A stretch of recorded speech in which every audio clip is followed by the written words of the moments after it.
kita langsung akan mendengarkan dua materi, yaitu materi kegiatan kemahasiswaan dan kampus Merdeka yang akan disampaikan oleh Dr. M. Hadi Subhan, SHMHCN, dan juga fasilitas akademik dan kemahasiswaan yang akan disampaikan oleh Bapak Karnaji Esos MSI. Dan untuk moderator pada sesi sore hari ini adalah Bapak Putu Aditya Ferdian Aryawantara SIP MKP. Kepada Bapak Putu Aditya, saya persilakan.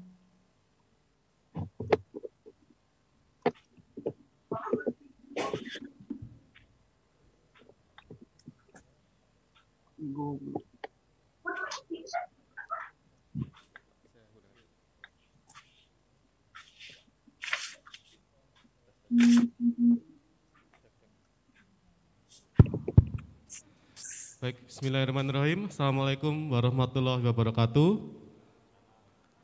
Shalom, Om Swastiastu, Namo Buddhaya, salam kebajikan.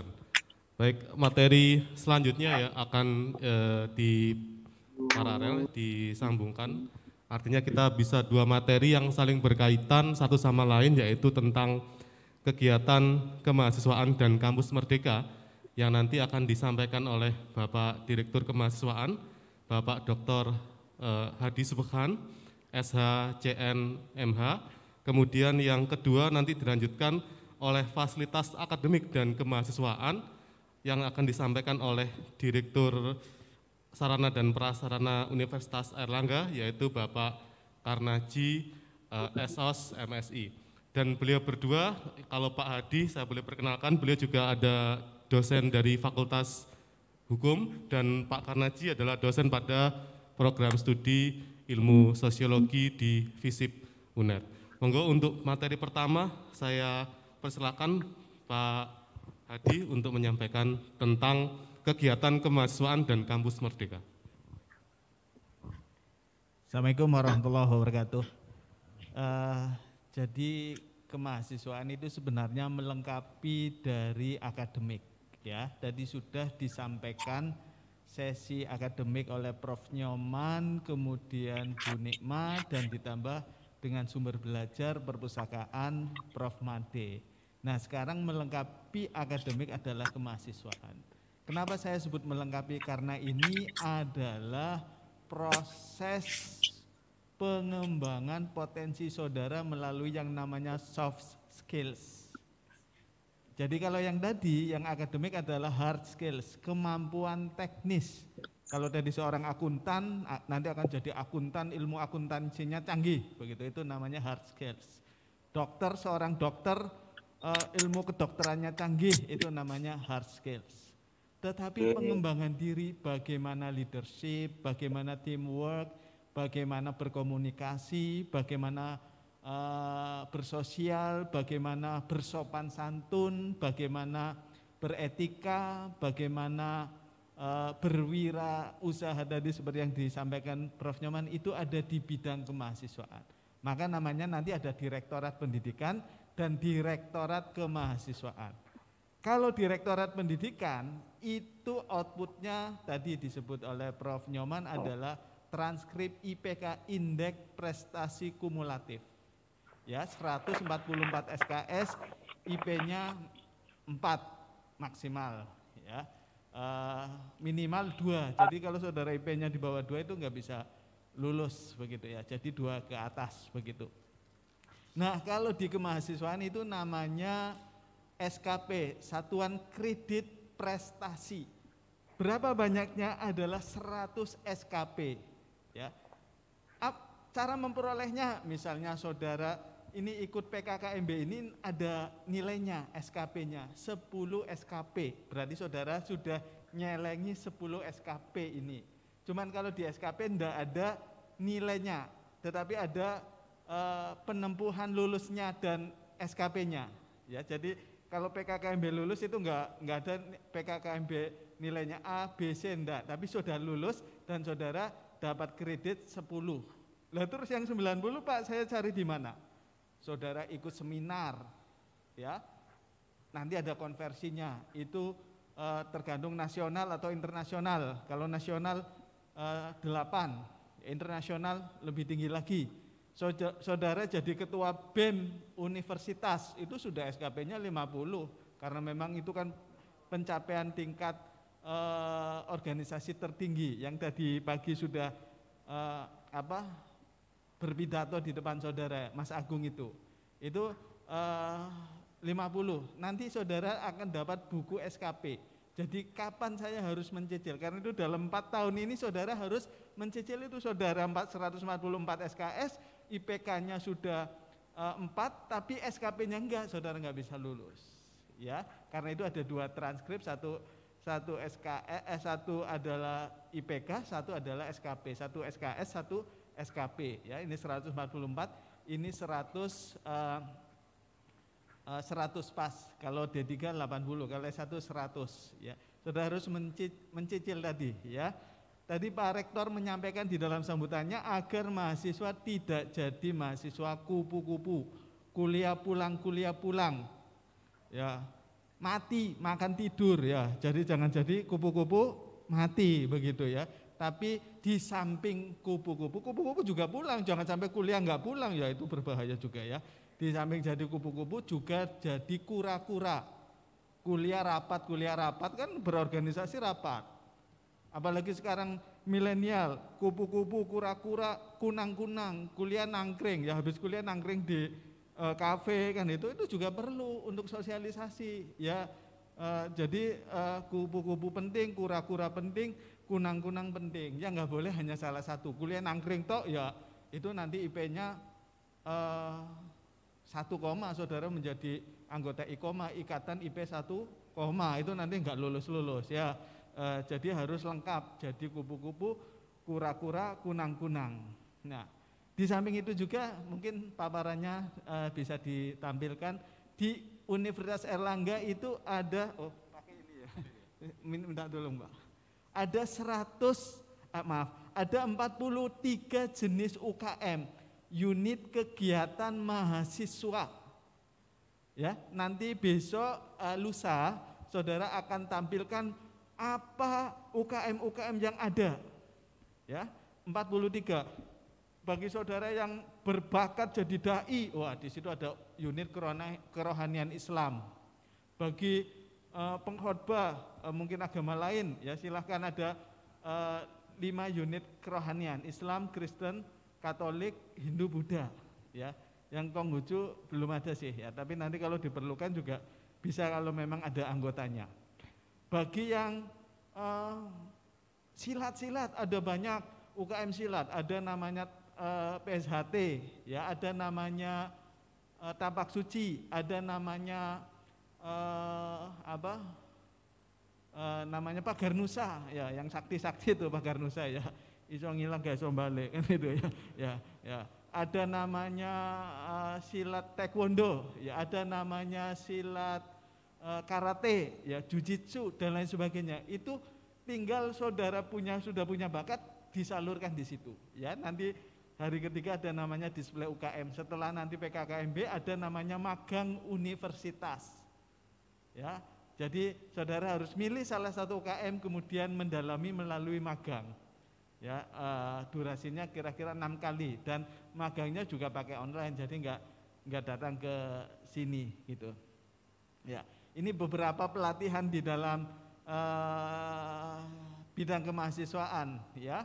Ada PKMB sudah next, nanti ada juga LKMM latihan kepemimpinan dan manajemen mahasiswa. Mulai dari tingkat dasar diselenggarakan fakultas, kemudian LKMM tingkat menengah oleh universitas, kemudian tingkat lanjut juga oleh universitas. Jadi kalau saudara pas ditugasi LKMM oleh fakultas jangan nolak, karena itu kuotanya juga terbatas.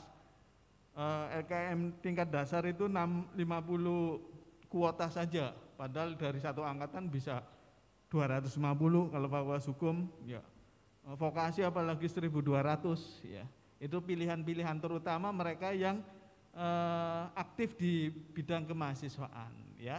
Jadi organisasi kemahasiswaan di tingkat fakultas itu ada 1 BEM namanya, Badan Eksekutif Mahasiswa. Presidennya, kepemerintahannya. Kemudian legislatifnya namanya BLM, Badan Legislatif Mahasiswa. Ya. Kemudian ada DLM. Ya, DLM itu kalau BLM itu DPRD kota, kabupaten, provinsi, ibaratnya itu. Kalau DLM itu DPR pusat. Ya. Itu di tingkat universitas. Kemudian di bawah BEM juga ada namanya BO, BSO, Badan Otonom sama Badan Semi Otonom. Ya. Dan lain sebagainya. Ya. Kemudian bidang tadi UKM ya, di samping ada silat, ada juga penalaran, ada juga bidang khusus dan lain sebagainya. Ya, terakhir kita tadi ada yang tanya mengenai kegiatan paduan suara. Pak, kalau saya ikut paduan suara apa dibiayai? Dibiayai, ya, dibiayai oleh fakultas, dan kalau masuk UKM itu ke universitas, kalau kegiatan mahasiswa di tingkat fakultas oleh fakultas masing-masing. Dan UKM paduan suara termasuk UKM unggulan di tempat kita. Juara internasional pernah di Bulgaria, pernah di Austria dan lain sebagainya. Ada juga namanya UKM Wanala, ya, mahasiswa pencinta alam, ya. Dari 7 puncak tertinggi di dunia, 7 summits, itu sudah 5 sudah didaki, ya. Tinggal 2, yaitu yang puncak yang kutub selatan sama Mount Everest di Himalaya. Kemarin yang terakhir ada di Denali di Amerika Serikat. Jadi tinggal 2. Mungkin pas waktunya saudara ini, saudara aktif di Wanala, bisa jadi saudara bisa masuk ke puncak Mount Everest, ya, dan lain sebagainya. Ya, ini UKM ini nanti akan didetailkan di mana, di display UKM, dan kemudian dilanjutkan dengan magang. Next, Pak. Yang sebelum terakhir adalah tentang beasiswa, ke beasiswa, Pak, ke beasiswa. Jadi di Universitas Airlangga ini banyak menawarkan beasiswa. Yang paling banyak adalah dulu namanya bidik misi, ya, sekarang namanya KIP kuliah. Ada yang KIP kuliah di sini kemarin, ya. Ini sudah banyak, ya. Nanti saudara ndak usah bayar SPP sampai lulus, maksimal semester 8. Kalau saudara semester 9 belum lulus, bayar sendiri, ya. Dan sampai semester 8 ini nanti ada, kalau dulu living cost-nya sampai 700, sekarang nggak tahu nanti ada kebijakan baru atau enggak, ya. Sampai lulus maksimal semester 8, ya. Kemudian ada namanya PPA, peningkatan prestasi akademik. Ini tiap tahun ditawarkan ke semua fakultas, jumlahnya ada 1.500, ya, untuk semester 3 ke atas. Kalau tadi KIP kuliah atau bidik misi itu mulai dari semester 1, ya. Itu saja berarti sudah hampir 3.000 mahasiswa tercover beasiswa. Belum lagi beasiswa dari CSR. CSR itu Corporate Social Responsibility, ya. Dana-dana dari perusahaan-perusahaan baik BUMN maupun swasta. Misalnya bank, ada bank BCA ngasih beasiswa rekrutmen, kemudian bank kemarin tadi sudah disampaikan Pak Bu Warek 1, Bank Syariah Mandiri dan lain sebagainya. Dan yang paling menarik juga ada beasiswa tahfidzul Quran. Jadi kalau saudara hafal 5 juz itu dapat beasiswa bebas UKT 1 semester. Loh Pak, saya bidik misi atau KIP kan memang sudah bebas, ya berarti dibentukkan uang begitu. Dan berlaku kelipatannya. Kalau saudara hafal 30 juz ya berarti 8 semester ini enggak bayar sama sekali. Jadi enggak ada ceritanya itu enggak bisa bayar UKT. Kalau enggak bisa bayar UKT, menyendiri hafalkan Al-Quran, pasti bebas UKT. Gitu ya. Minimal 1 semester 5 juz itu otomatis bebas UKT. Kan menarik juga. Bagaimana Pak kami dapat memperoleh informasi beasiswa? Aktif memantau satu di bagian Kasubag Kemahasiswaan fakultas masing-masing. Karena kadang-kadang beasiswa itu mendadak dari donatur itu, Pak kita minta 50 mahasiswa Pak, minggu depan harus terkumpul. Nah makanya kalau yang sudah mengumpulkan syarat di Kasubag Kemahasiswaan kan, Kasubag Kemahasiswaan tinggal mengumpulkan yang memenuhi syarat ini langsung dikirim. Kalau enggak kan ngubungi orang, ya kalau di Surabaya, kalau pas lagi di daerah begitu, Karena itu rajin-rajin komunikasi dengan Kasubag Kemahasiswaan. Atau yang kedua, memantau, biasanya Kasubag Kemahasiswaan juga nempel surat-surat di fakultas, atau memantau websitenya kemahasiswaan.uner.ac.id. Itu di situ ada informasi-informasi beasiswa. Ya, biasanya surat ke fakultas kita upload supaya semua orang tahu informasi bahwa semua orang tidak bisa dapat beasiswa itu karena kuota dan ada seleksi dan ada persyaratan. Tentu tidak semuanya bisa terakomodasi. Tapi kalau informasi semuanya boleh tahu begitu, ya. Terakhir misalnya kemarin ada beasiswa BI begitu, ya kita upload begitu. Nah, beasiswa itu ada yang rekrutnya kita sendiri UNER, ada yang donaturnya yang rekrut sendiri. Maksudnya bagaimana Pak? Misalnya begini, BCA, Pak saya minta 50 nama mahasiswa yang syaratnya misalnya IPK-nya di atas 3, diutamakan orang yang tidak mampu, ya. Berarti orang yang mampu pun boleh, kalau yang tidak mampu sudah enggak ada. Tapi di UNER ya kebanyakan orang tidak mampu begitu, pasti ada begitu ya. Kemudian ini, nah kita kirim 50 orang.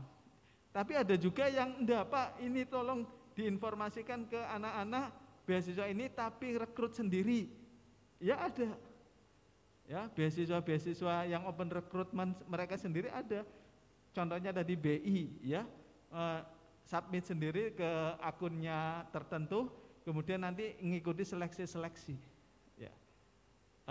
Itu sistem beasiswa yang ada di Universitas Airlangga. Pokoknya jangan sampai ada mahasiswa kita di DO karena tidak kuat bayar UKT. Keep saja ya, angkatan saudara ini ada kuotanya 1.400. Kemarin SBM sama SNM itu baru terpenuhi 700. Jadi masih 700 itu masih kosong.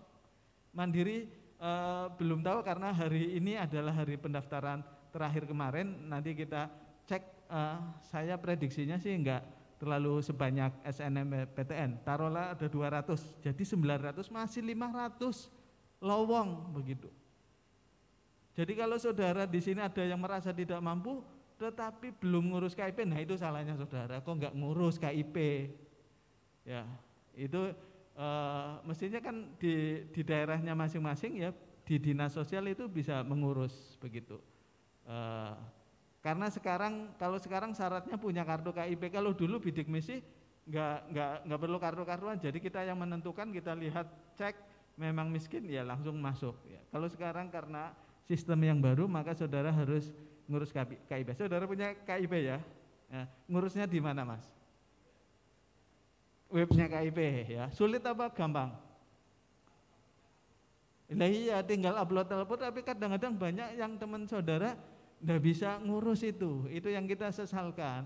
Karena apa? Kita loh kekurangan yang punya KIP.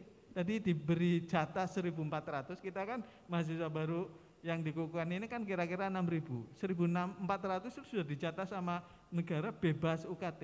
Nah kadang-kadang itu nggak diurus, itu yang kadang-kadang seperti itu. Kadang-kadang ada persepsi yang salah bahwa kalau saya daftar melalui KIP nanti nggak lulus, enggak ada hubungannya. Jadi diluluskan dulu secara akademik, nanti dilihat mana-mana yang punya KIP itu saja. Jadi nggak ada, oh ini kalau ini KIP harusnya lulus, nggak lulus saja, nggak ada. Malah kita kekurangan. Kita masih nyari 500 orangan untuk yang punya KIP, ya kartu itu, ya. Itu kira-kira nanti saudara selama studi 4 tahun ini di Universitas Airlangga, bidang kemahasiswaan akan menjadi satu bidang yang memang akan membina saudara di dalam pengembangan soft skills. Tetapi juga tadi sudah disampaikan ada konversi antara bidang kemahasiswaan ke bidang kurikuler. Contohnya ya, setiap tahun ini kan ada perlombaan namanya PKM, Pekan Kreativitas Mahasiswa, ya. Ngirim proposal. Nah, kalau kemudian tembus di lolos seleksi dikti, ya. Coba ke PKM, Pak. Maka saudara bisa bebas skripsi. Maksudnya apa? Kalau sudah ngerjakan itu berarti nanti nggak usah ngerjakan skripsi. Itu kan meringankan beban saudara, saudara bisa berkonsentrasi di mata kuliah yang lainnya, IP-nya bisa lebih tinggi dan lain sebagainya. Itu kan sangat membantu. dan lebih cepat begitu. Karena data kita tiap tahun itu yang bidik misi misalnya, itu yang tidak lulus 8 semester ini ada 30%, berarti kan banyak. Ya, berarti banyak, karena itu sebisa mungkin saudara sudah programkan sejak sekarang, kalau bisa paling lambat baik yang bidik misi KIP maupun yang tidak, 8 semester harus selesai begitu. Banyak yang 3,5 ya, fakultas hukum itu 3,5 bisa lulus ya. FISIP juga insya Allah bisa begitu ya. Tapi kalau kedokteran mungkin 3,5 bisa, karena itu sistemnya blok atau paket begitu ya. Kalau D3 apalagi maksimal D3 3 tahun sudah harus selesai begitu ya. Jadi ada konversi kegiatan kemahasiswaan, misalnya ini ya, UKM saudara dapat juara begitu tadi, medali emas PON ya, maka nanti ada dikonversi dengan mata kuliah tertentu ya yang terkait ya. Misalnya tadi perlombaan kewirausahaan, dan kebetulan ada mata kuliah kewirausahaan yang nggak usah nempuh ya, karena dianggap sudah seperti itu. Bahkan sekarang kebijakan menteri tadi Bu Warek 1 menyampaikan itu ada 40 SKS kegiatan di luar kegiatan akademik yang as usual itu akan diintegrasikan. Jadi masih punya slot yang banyak sekali begitu. Tapi itu tidak wajib ya. Tapi kalau saudara memilih itu, saudara dihargai ya. Jadi jangan khawatir, loh nanti kalau saya nggak juara PKM nggak bisa lulus. Enggak, ya pakai jalur skripsi biasa ya. KKN juga nanti ada konversinya tadi dengan PKM yang namanya PKMM ya, pengabdian masyarakat dan lain sebagainya. Itu kira-kira nanti yang saudara bisa tempuh selama 4 tahun di bidang kemahasiswaan. Demikian Pak Bulung, karena ini waktunya banyak kepotong tadi ya, saya langsung pada to the point ya. Nanti PowerPoint bisa di-download di mana Pak? Di-download ya di website masing-masing ya. Kalau ada yang mau ditanyakan juga nanti bisa melalui WA dan lain sebagainya, bisa ke Direktorat Kemahasiswaan di bawah ya, atau ke saya Direktur Kemahasiswaan bisa di WA ya. Nanti akhir sesi saya share nomor HP saya ya. Terima kasih. Nanti bisa kalau ada tanya jawab bisa dilanjutkan di tanya jawab. Assalamualaikum warahmatullahi wabarakatuh. Waalaikumsalam warahmatullahi wabarakatuh. Kita beri plus dulu kepada Pak Hadi Sepekan. Baik, terima kasih. Ya, berikutnya akan dijelaskan oleh Bapak Karnaji mengenai fasilitas akademik dan kemahasiswaan. Monggo Bapak.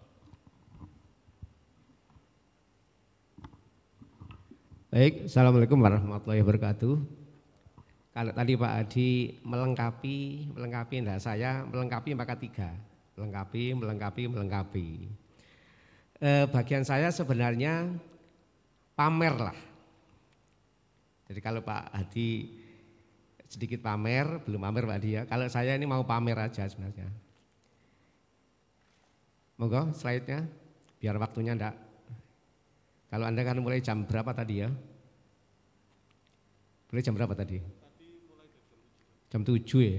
Jam 7, 8, 9, 10, 11, 12, 1, 2, 3, 8 jam ya? Gak ngapal pokoknya sampean ya. Untuk empuk. Baik, saya cepet aja. Ayo Mas, langsung Mas. Saya mau pamer aja nih kok. Nah, kalau ini agak ruwet ini, memahami agak ruwet. Yang dari kedokteran FKG mana? Nah, sampean goleki nggon sampean di tadi itu. Gak ketok ya?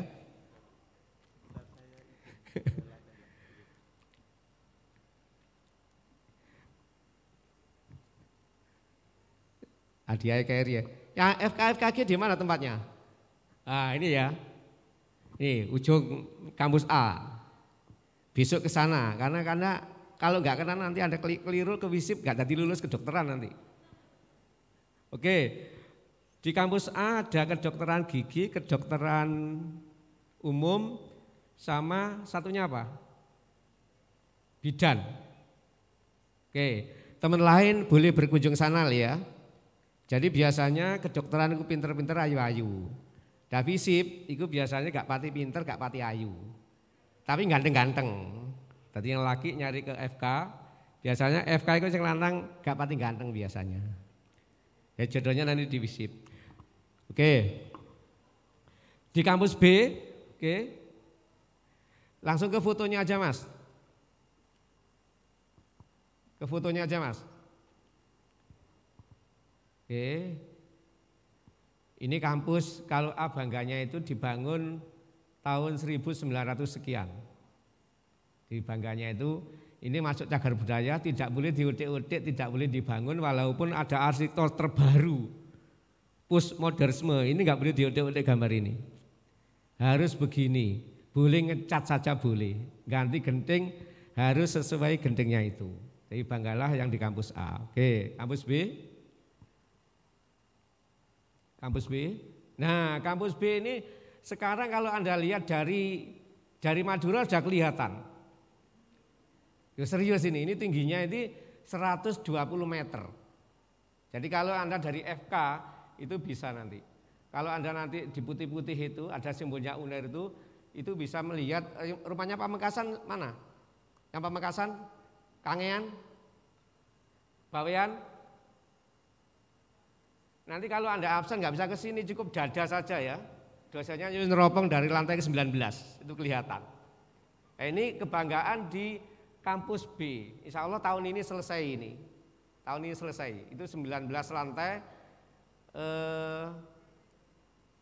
Ini namanya masih debatable ya. Dulu Syariah Tower, Pak Rektor mengharapkan Universitas Erlangga ditaruh di atas sendiri itu.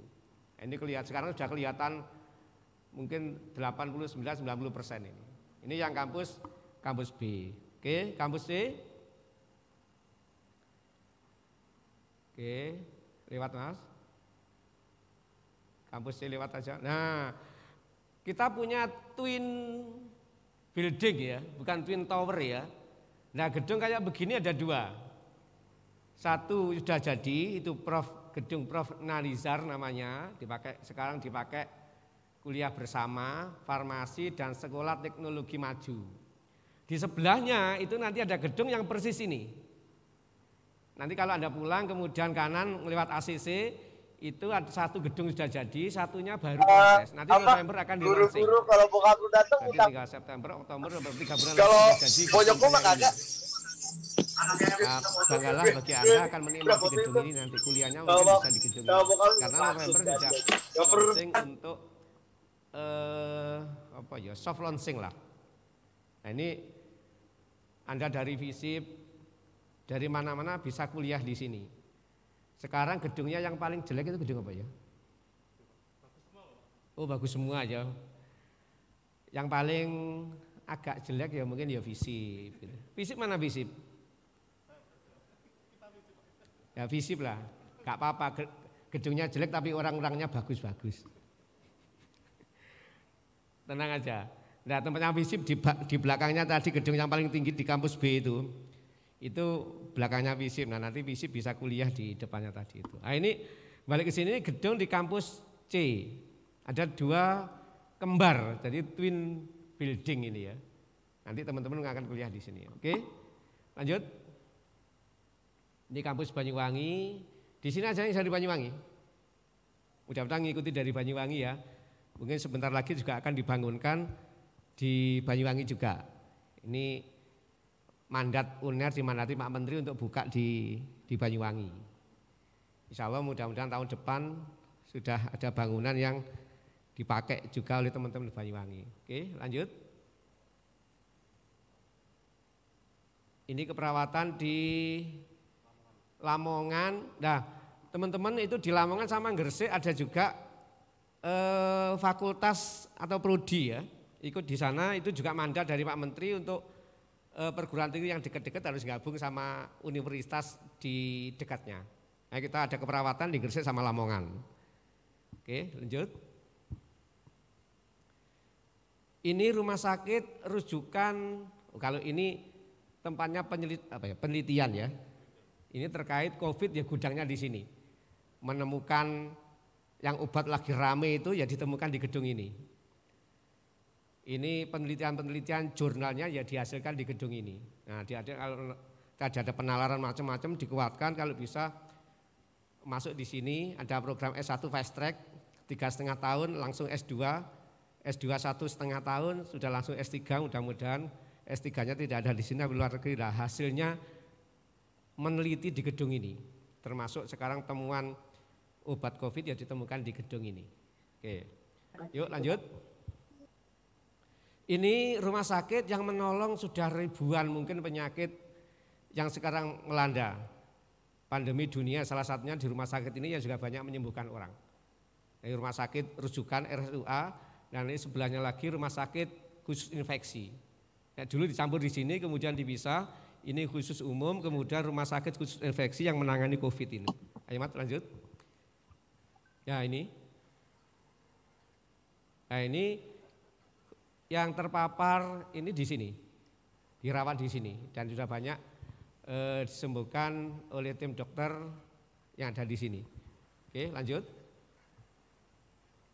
Ini rumah sakit, tidak ada rumah sakit manusia, ini rumah sakit hewan. Sulit mana rumah sakit merawat hewan sama merawat orang kira-kira? FKH mana FKH? Kira-kira sulit jadi dokter atau dokter hewan? Belum tahu ya. Menurut saya yang paling pintar dokter hewan ya. Kalau dokter manusia kan panas, sama gejalanya apa Mas? Panas, batuk, dingin, tenggorokannya usri. Baru ditulis resepnya karena diagnosis. Tapi kalau hewan kan angel. Mosok kucing kamu ditakoni penyakit apa ceng? Panas, gak iso. Yang paling pintar dokter hewan ya. Mohon maaf yang dokter umum ya. Mohon maaf. Dokter hewan paling hebat menurut saya loh ya, karena komunikasinya itu kalau gak ahli betul tidak bisa komunikasi. Oke lanjut, ada dokter hewan di sini. Oke lanjut. Ini kalau orang kuliah ya sudah umum lah ya, semua fakultas sudah ada lab. Kalau di WISIP jangan ada yang dari WISIP. Kalau di WISIP jangan berharap lab ya, enggak ada labnya ya di masyarakat. Oke. Ini tadi sudah dijelaskan Prof. Made. Ini enggak usah tadi sudah dipamerkan Prof. Made. Ini juga Prof. Made. Ini juga Prof. Made. Nah, enggak usah pamer lagi saya. Ini sudah tadi ya. Ini tadi Pak Adi. Ini masjid itu KM apa ya? UKMKI ya. Hadrah gitu ya. Ini masjid kita di kampus B.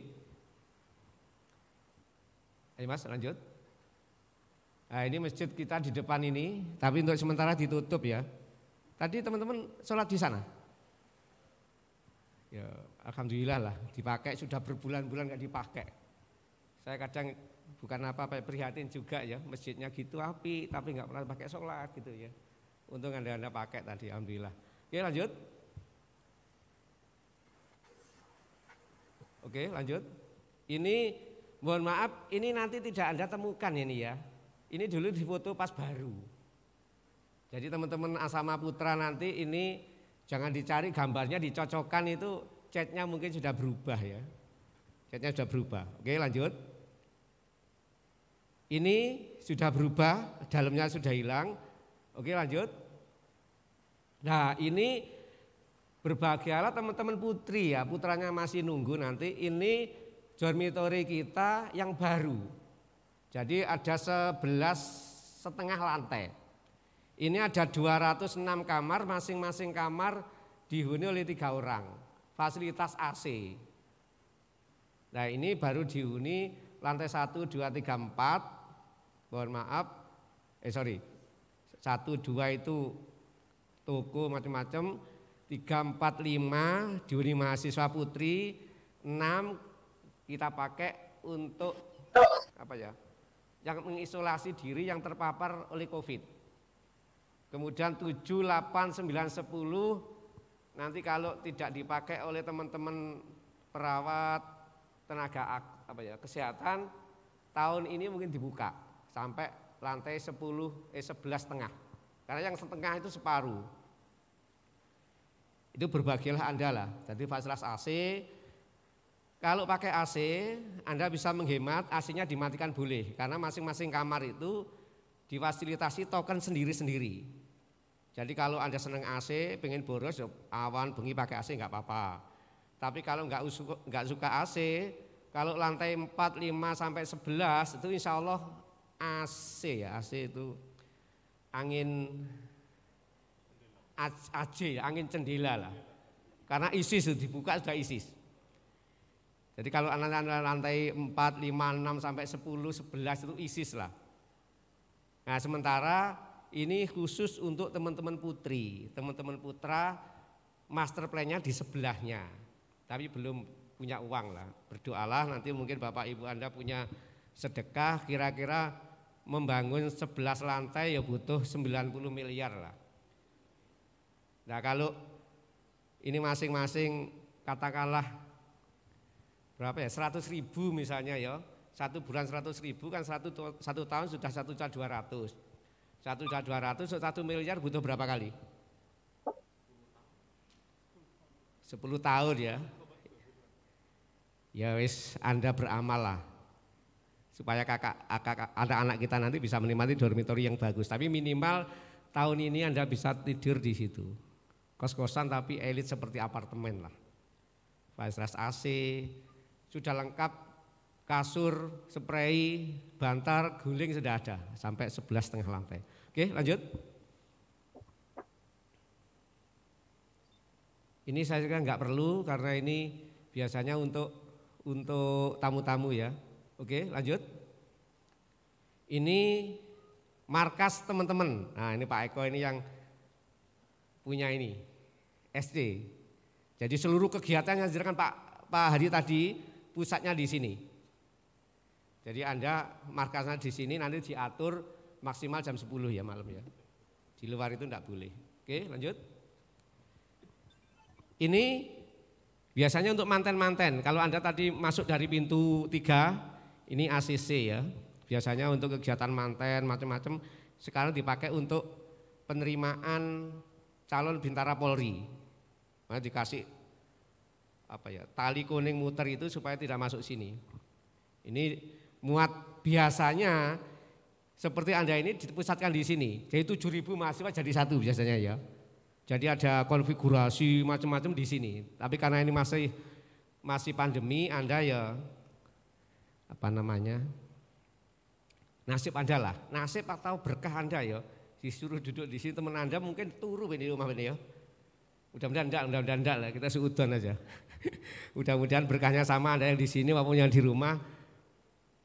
Mudah-mudahan berkahnya sama lah, mudah-mudahan. Oke, lanjut. Ini lapangan yang Anda pakai, ini indoor ini. Ini basket. Sebentar lagi mau kita rombak lagi ini, kita buatkan yang baru lah. Mudah-mudahan dapat sumbangan nanti. Oke. Ini gor indoor, ini futsal, indoor juga. Yang biasanya bal-balan Anda bisa pakai ini. Antrinya luar biasa ini, ya Pak Eko ya. Jadi hampir tiap hari, jangan tiap hari ya, siang, pagi, sore, malam dipakai. Ini. Ini mahasiswa UNER siat-siat ya, oke. Nah, ini lapangan voli di belakang. Wis pokoknya Anda mau apa saja yang diceritakan Pak Hadi tadi, fasilitasnya ada. Oke, lanjut. Nah, yang mau menek-menek, biasanya menek-menek kelapa ini agak ditarik dikit lah. Nah, Anda bisa diajari panjat gunung. Nah, panjat tebing lah ini ya. Oke, lanjut. Ini baru, ini lapangan futsal outdoor di belakang sana. Jadi tadi ada futsal indoor, ini ada futsal outdoor.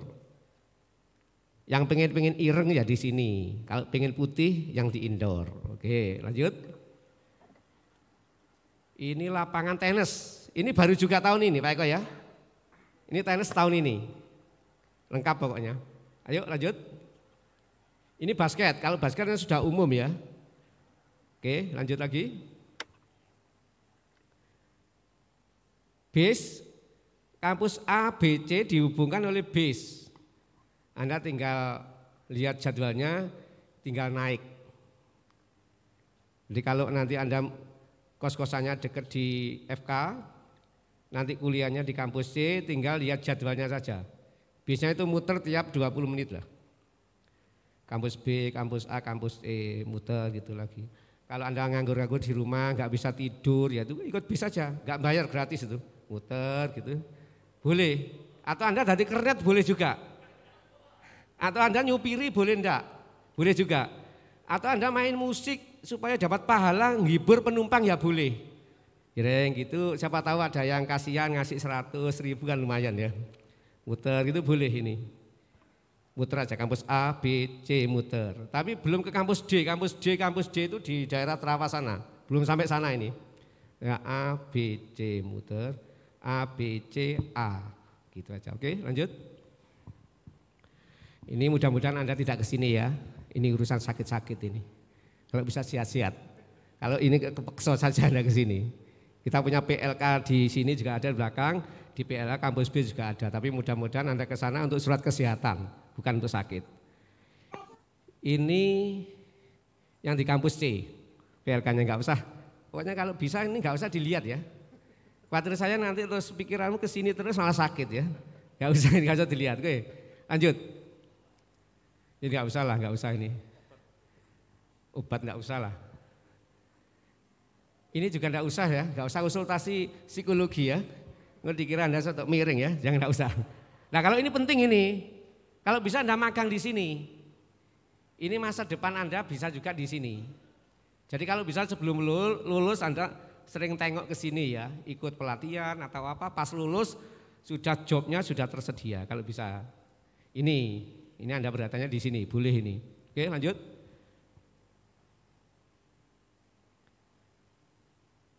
Anda sudah tes bahasa Inggris belum ya? Nah, ini Anda harus tahu, tesnya Anda harus di sini. Tidak boleh ke PLK loh tesnya ya. Tesnya di sini. Mas Putu bahasa Inggrisnya berapa dulu? 500 kalah sama saya 750.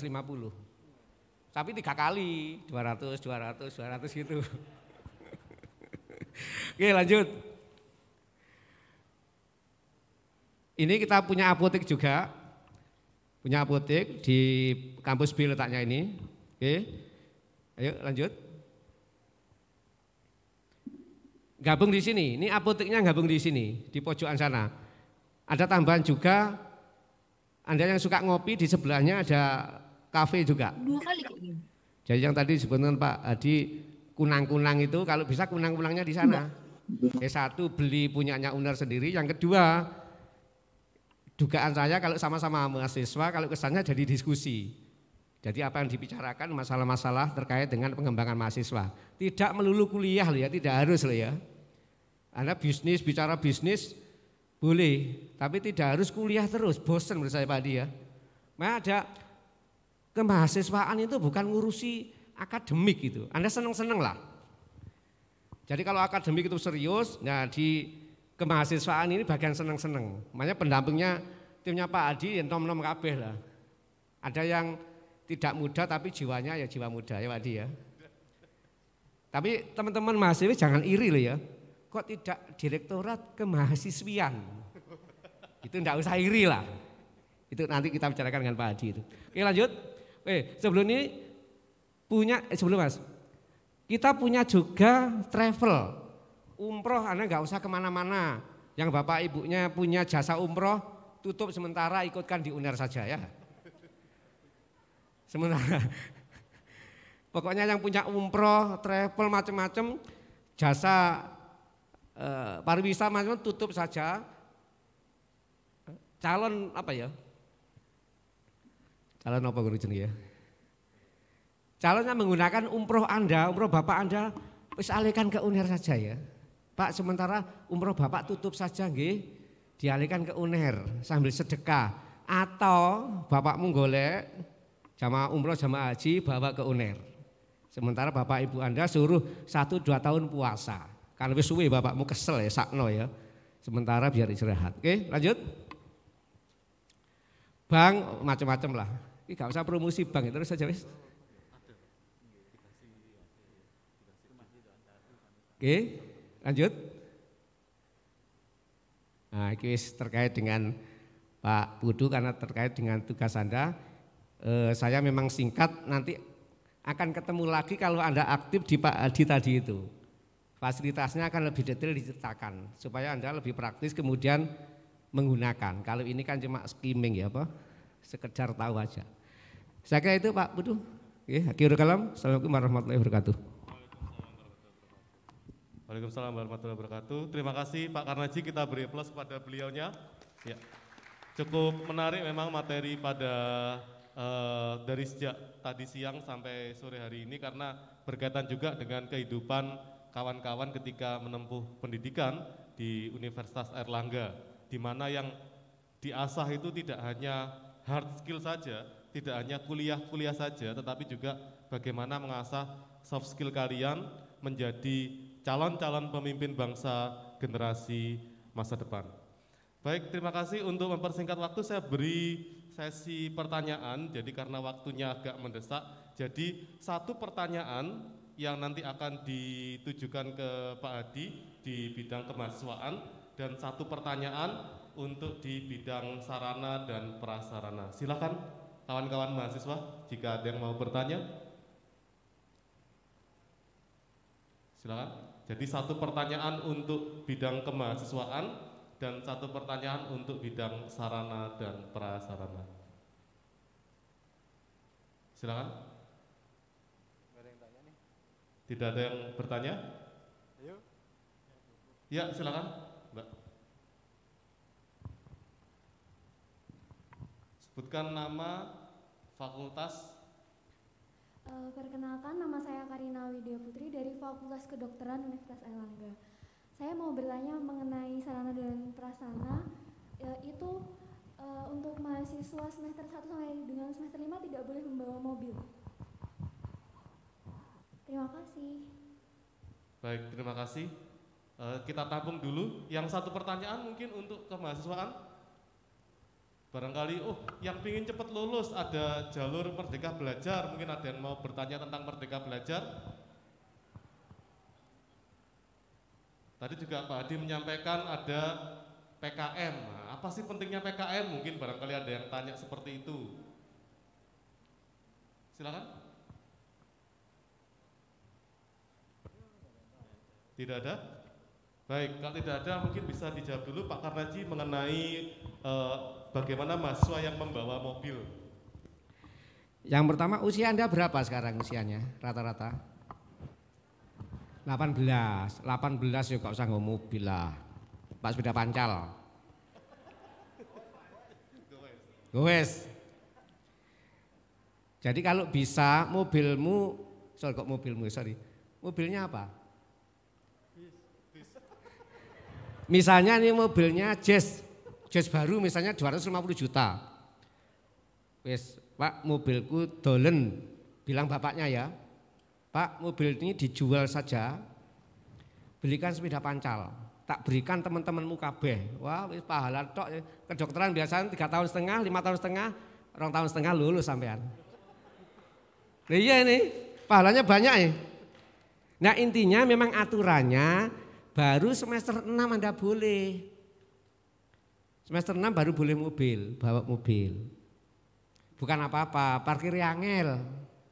Daripada nanti mobil Anda kegesrek-gesrek, lebih baik disimpan di rumah atau dijual, belikan sepeda pancal. Udah wis. Atau di drop. Di drop parkirnya di kayak omah, colong maling mobilmu tambah hilang. Sing paling enak tuh kalau sudah pancal lah. Rego sing sak jutaan wis gak ono sing nyolong wisan. Dan sehat. Nanti temani Pak Karnaji. Nah temani saya. Saya ini tiap Selasa, Rabu, Jumat, Sabtu, Minggu sepedaan. Jadi kalau Selasa, Rabu, Jumat dari rumah di Surabaya Barat sini 19 kilo. Berangkat jam 5, setengah jam nyampe, tapi karena di sini belum dibuka, saya muter dulu Bangkalan, sana baru balik. Ini serius ini. Kalau Sabtu biasanya Surabaya, Sidoarjo, Wonoayu, Krian, balik. Kalau Minggu biasanya Surabaya, Masjid Cengho, balik. Atau Surabaya, Pacet, balik. Atau Surabaya, Mojokerto, Jombang, balik. Jangan nuruti saya, pedot sikilmu nanti jangan. Enggak, intinya aturannya Mbak semester 5. Kalau ya saya lebih prinsip Anda masih muda, kalau bisa jangan dimanja. Wis pancal, sepeda motor barang, kalau punya sepeda motor, Pak saya pindah sepeda pancal gitu aja, sehat. Nggawa baju, katanya fasilitas kamar mandi api-api lah. Anda sampai kantor, sampai kampus, mandi, ganti baju, kuliah tambah seger. Kalau saya mobil haram lah, haram. Ya Pak Dia, semester 1 sampai 5 haram. Tanda kutip haramnya, sepeda motor mubah. Mubah ya. Kalau saya, wis naik sudah pancal aja lah, sehat. Nanti kalau enggak gitu, nanti saya Pak Hadi menerapkan zona sepeda. Insya Allah tahun ini kampus C daerah sini Pak Hadi itu bebas sepeda, bebas sepeda motor. Jadi semua parkir akan kita terapkan di ACC dan timurnya ACC. Jadi mulai FKM, Saintek jalan, kecuali kalau yang FKH, perikanan kita pusatkan di sebelah sana. Tapi nanti kesini pun nanti akan bebas motor. Jadi siap-siap yang FKM, mana FKM? FKM ada? Nah nanti habis ini kira-kira Anda masuk, siap-siap olahraga. Sudah kita siapkan pedestriannya, hujan, panas, Anda enggak kena. Jadi parkirnya di sana sekaligus Anda olahraga lah. Kecuali kalau Anda pakai sepeda pancal, boleh diparkir di depan ruangan Anda boleh. Jadi kalau lantai 2 ada gotong, khawatir hilang sepedanya misalnya ya, gotong dimasukkan dibawa kuliah sementara masih dibolehkan. Nek gelem gotong sepedamu tapi ya. Nah yang sepeda pancal boleh keliling di sini boleh, masuk di sini. Bukan masuk di ruangan ini ya, boleh masuk di ruangan ini boleh lah. Tapi intinya nanti sepeda motor itu parkir di ACC sama sebelahnya ACC, Anda ke sini jalan kaki, tapi kalau Anda pakai sepeda pancal boleh masuk. Di kampus B sebentar lagi juga kita terapkan begitu. Jadi sepeda motor kita sudah siap parkirnya, kemudian kita siapkan sepeda atau jalan.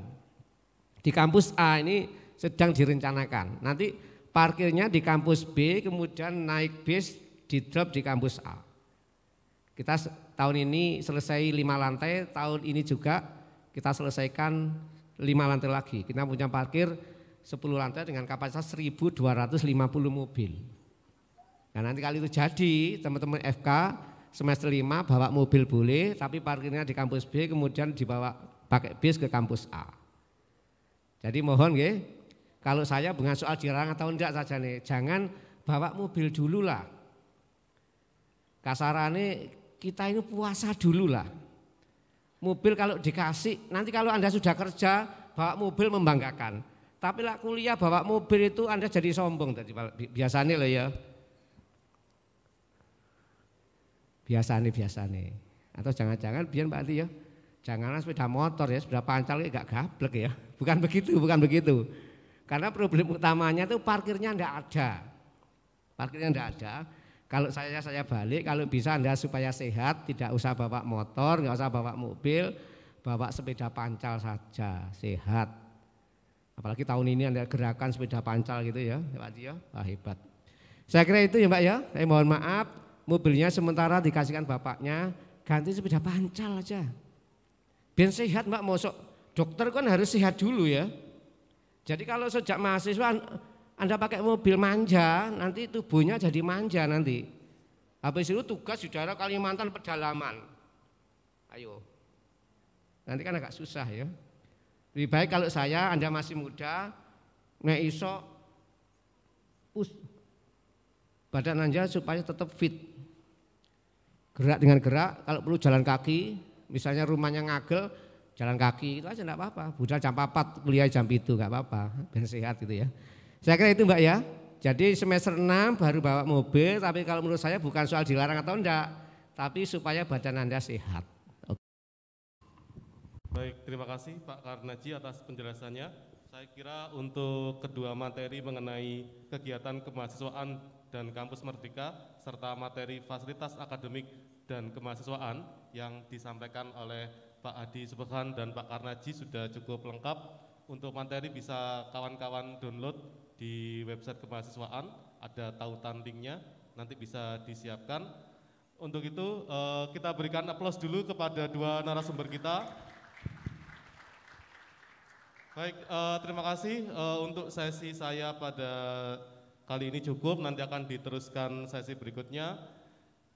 Semoga tetap masih semangat terus, tetap belajar, asah hard skill dan soft skill kalian. Terima kasih, selamat sore, wassalamualaikum warahmatullahi wabarakatuh. Waalaikumsalam warahmatullahi wabarakatuh. Baik, terima kasih Dr. Hadi Subhan dan juga Bapak Karnaji, dua narasumber kita pada sore hari ini, dan juga moderator Bapak Putu Aditya. Terima kasih banyak, sekali lagi aplaus untuk beliau-beliau bertiga. Nah, baik rekan-rekan mahasiswa baru, sekarang adalah sesi yang terakhir, yaitu tentang COVID-19 dan pandeminya. Ya, masih semangat? Masih ya, yang di rumah, yang di rumah juga pasti harusnya jauh lebih semangat lagi. Baik, untuk sesi kali ini, narasumber kita sudah hadir, yaitu Dr. Santi Martini, Dokter Magister Kesehatan, dan Ibu Ira Nurmala SKMM PH PhD. Dan untuk moderator pada sesi terakhir adalah Bapak Pulung Siswantara SKMM Kes. Kepada Bapak Pulung Siswantara saya persilahkan. Monggo Pak Pulung.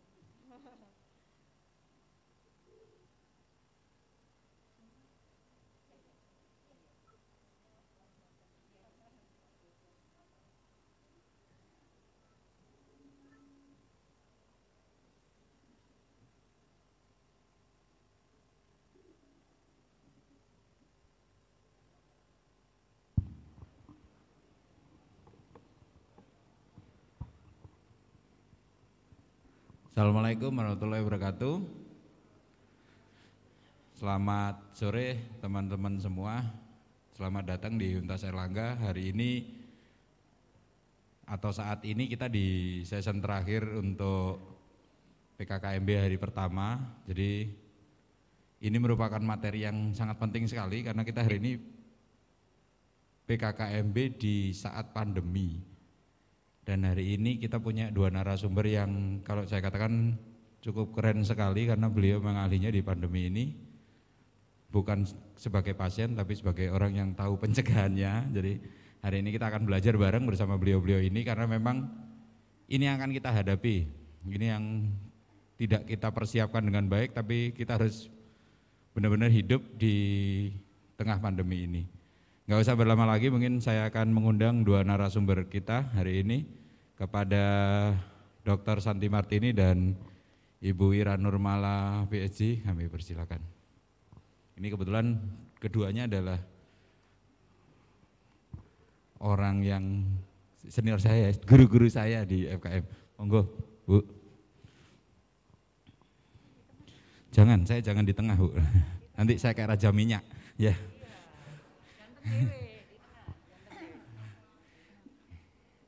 Oke, mungkin langsung pertama saya berikan kepada Bu Santi, monggo Bu Santi.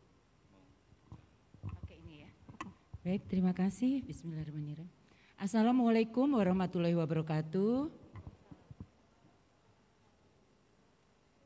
Materinya minta tolong. Sebelumnya saya terima kasih sekali pada Pak Hadi, Direktur Kemahasiswaan yang telah memberi kesempatan kepada kami untuk menyampaikan materi ini dan juga pada Ibu WR1, Prof. Nyoman yang waktu itu juga kami diminta untuk menyampaikan materi ini. Dan saya senang sekali bisa berada di sini karena dengan di sini saya bisa menyampaikan ini kepada semua mahasiswa UNER yang berasal dari 33 provinsi ya Pak Hadi, dari semua provinsi yang ada di Indonesia. Jadi dengan berdiri di sini informasi ini langsung otomatis diterima oleh semua mahasiswa dan harapannya mahasiswa UNER dimanapun Anda berada, Anda bisa jadi agent of change di daerahnya masing-masing. Sehingga bisa menyampaikan apa yang menjadi masalah dalam pandemi COVID-19 ini. Karena waktunya pendek, saya mulai dengan pertanyaan ya, maksudnya gini, Siapa yang mau tanya? Wes. Anda mau tanya apa? Udah. Anda kan kita sudah mengalami pandemi ini sejak Maret ya. Maret tanggal 2, Anda ingat? Kasus pertama yang dideklar oleh pemerintah Indonesia ada 2. Waktu itu ibu dan putrinya, ya kan? Tapi sekarang dengan waktu berapa bulan ini? Maret sampai Agustus dan waktu 5 bulan. Kasus di Indonesia sudah berapa? Ada yang tahu? 170.000. Jadi dalam waktu 5 bulan meningkat berapa kali? 85 kali. Berarti ini penyakit ini sangat menular. Itu ya poin yang pertama. Sekarang ada yang mau tanya enggak? Silakan, ada yang mau tanya. Karena kita waktunya sebentar, kalau saya paparkan semuanya mungkin enggak cukup sampai besok. 1 semester kalau Pak Pulung. Ada yang mau tanya apa yang ingin Anda ketahui tentang COVID-19? Silakan, enggak apa-apa. Silakan Anda tanya, karena informasinya banyak sekali. Kadang-kadang informasi yang beredar itu, bukan kadang sering kali, lebih cepat informasi beredar menular dibandingkan penyakitnya sendiri. Ada yang mau tanyakan? Enggak ada? Sudah jelas ya? Tentang COVID-19 sudah jelas Pak Pulung. Enggak perlu selesai ya. 45 menit ini. Baik, slide-nya Mas. Jadi penyakit ini pertama kali ditemukan terjadi sebetulnya di Wuhan, di Cina. Pada waktu ditemukan ada kasus pneumonia yang enggak seperti biasanya. Dan itu diduga menular dari hewan ke manusia. Tapi kemudian sesudah ini banyak terjadi, salah satu profesor yang ahli SARS waktu itu mengidentifikasi ternyata penyakit ini bisa menular dari manusia ke manusia. Jadi tidak ada hewan perantaranya. Jadi tidak ada vektor sebagai perantaranya. Jadi artinya apa? Ya penyakit ini bergerak tergantung manusianya. Sehingga kenapa mobilitas itu menjadi penting. Makanya kenapa pertemuan ini pun dilaksanakan secara daring. Karena apa? Kalau menghadirkan 5.000 sampai 7.000 orang yang berasal dari berbagai negara, negara, berbagai provinsi atau kota, bahayanya terjadi penularan. Makanya UNER juga concern tentang hal itu, sehingga kita laksanakan PPKMB ini secara daring. Yang bisa hadir hanya, kalau ini kapasitasnya tadi disampaikan oleh Prof. Nyoman, WR1 600, tapi yang hadir di sini mungkin sekitar 50, jadi tidak sampai 10%. Bagus, gitu ya. Karena apa? Yaitu tadi menghindari, tadi disampaikan oleh Prof. Nyoman, Pak, ada 3C ya. Close places, crowded places, dan 1 close contact. Itu harus dihindari memang. Ini makanya kenapa ada tempat duduk jarang-jarang ya. Selanjutnya mungkin terus aja. Ya lanjut. Saya ingin sampaikan yaitu tadi ini terus lanjut ya. Penyakit ini yang jelas penyakit menular. Sehingga sumber penularannya harus diketahui. Cara penularannya juga harus diketahui. Terus aja. Terus aja. Salah satu upaya untuk kita sudah tahu penyakit ini belum ada vaksinnya. Sekarang lagi uji coba ya. Obatnya juga sedang diteliti. Jadi upaya pencegahannya yaitu tadi. Apa? Upaya pencegahannya apa?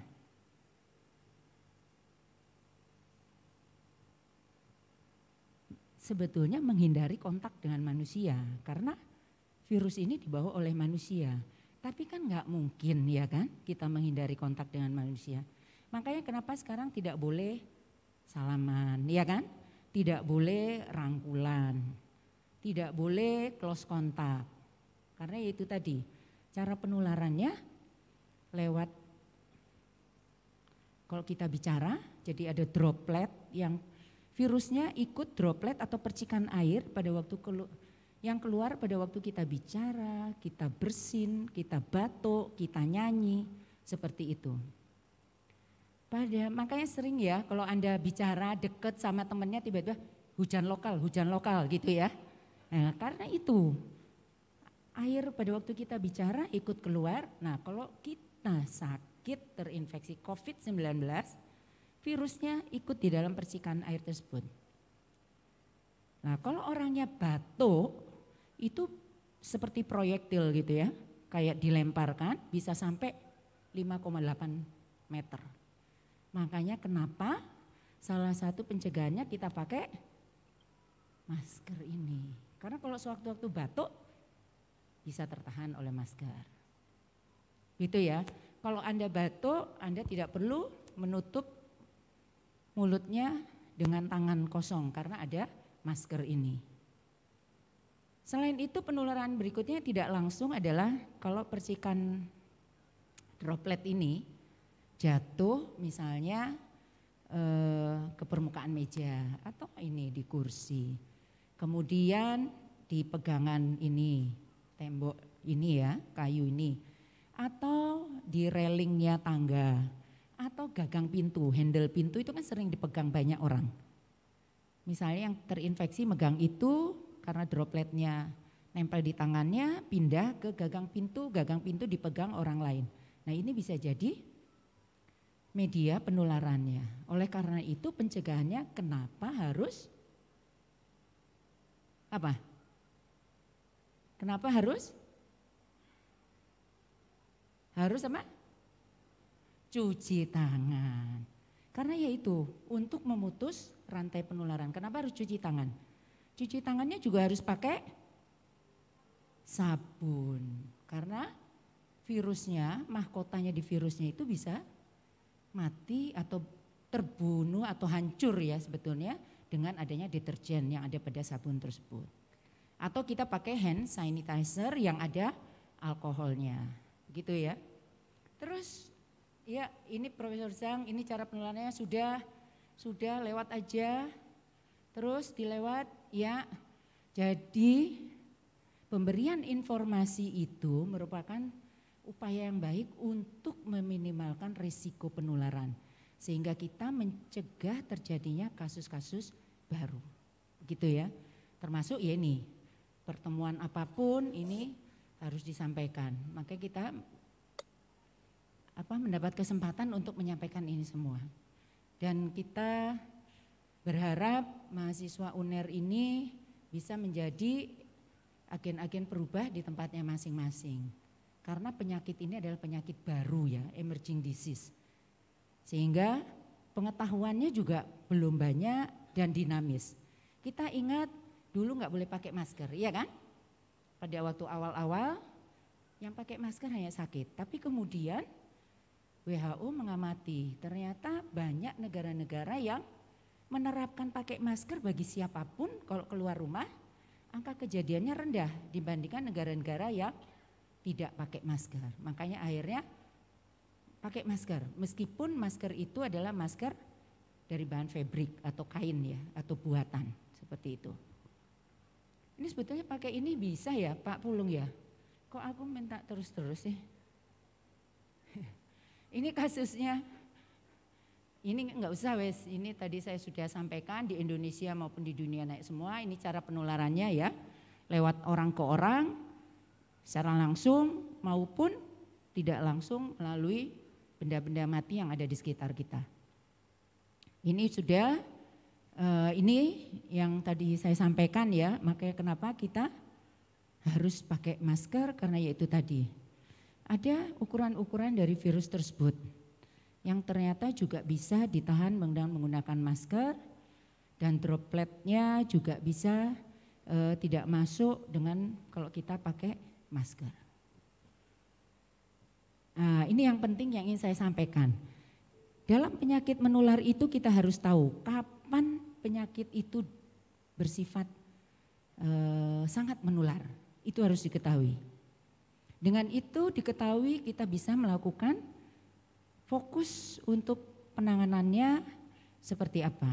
Nah, pada penyakit ini COVID-19 ini yang disebabkan oleh virus SARS-CoV-2 itu ternyata ada periode infeksiusnya yang terjadi 1-3 hari sebelum penyakit itu muncul dan selama gejalanya itu muncul. Nah, ini bahayanya apa? Pada orang yang belum sakit, ini kan orangnya masih aktif ya kan? Masih pergi kemana-mana. Kalau dosen ya mungkin masih mengajar, masih ketemu, masih rapat dan sebagainya, guru juga demikian, mahasiswa juga demikian. Sementara 3 hari kemudian dia sakit. Dan pada waktu dia berkumpul dengan banyak orang tadi, dia tidak menggunakan masker.